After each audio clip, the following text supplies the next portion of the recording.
پاش ئەوەی بەشی بالەی یانەی وەرشی چەمچەماڵ خولێکی تۆپی بالەی بۆ دەتیپی سنووری هەرسێ پارێزگای سلێمانی و هەولێر و کەرکووک کردەوە. خولەکە ماوەی 25 ڕۆژ بەردەوام بوو 18 یاریتیە ئەنجام درا.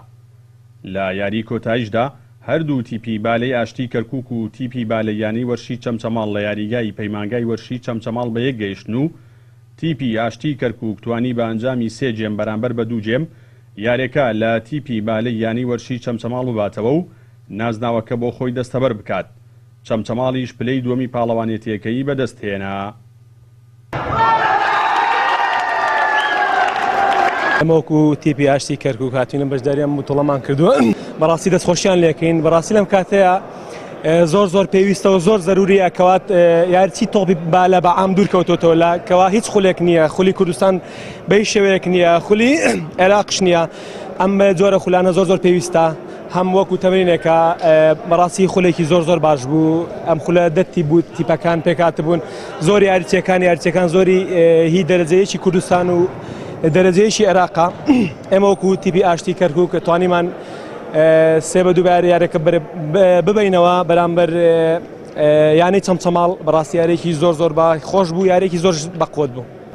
ئێمە وەکو یانەی چەمچەماڵ گەشتینە یاری کۆتایی بەرامبەر یانی ئاشتی سوپاسی یانی وەرشی چەمچەماڵەکەین کە هەڵسا بەکردنەوەی ئەم خولە و کە پێکهاتە بوو لە دەتیپ و یاری کۆتاییش تووشی شکست بووین بەداخەوە 3 گێم بەرامبەر بە 2 گێم.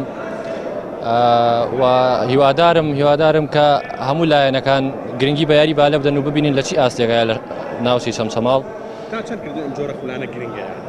بەڕاستی بۆ وەرزش زۆر گرنگە، یعنی وای لێ هاتووە وەرزش بەس دراوە بە تۆپی پێ و ئەم وەرزشانش زۆر پێویستە کە بکرێتەوە خولی بۆ بکرێتەوە لەم ناوچەیە.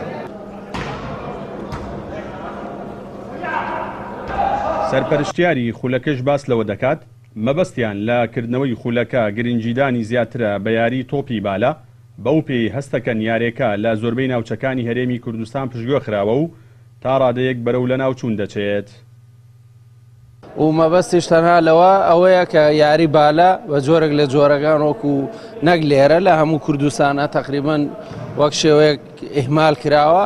بەڵامترێ مامانەوەی ئینشەڵا ئەمە ببێتە خاڵێکی بنەڕەتی بۆ ئەوی بەردەوام بێ ئەم خولانە بکرێتەوە. تاوان زۆر گرنگە لەبەرەوەی ئێستا یاریزانی تۆپی بێ بە حادی خۆیان لە هەموو شارەکانە لیژنەی تیپە میلیەکانیان هەیە کە سەرپەرشتیان ئەگەڵ ساڵانە خولیان بۆ گاتەوە.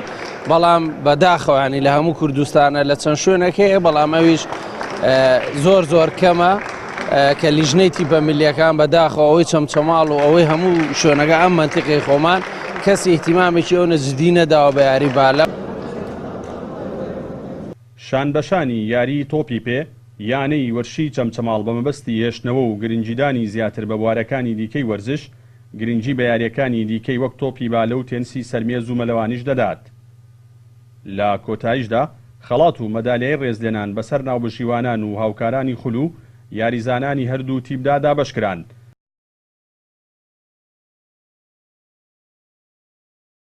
ستافی کەناڵی ئاسمانی پەیامیش مەدالیای ڕێزلێنانی خولەکەیان پێبەخشرا. جەلال جەباری، کەناڵی ئاسمانی پەیام، چەمچەماڵ.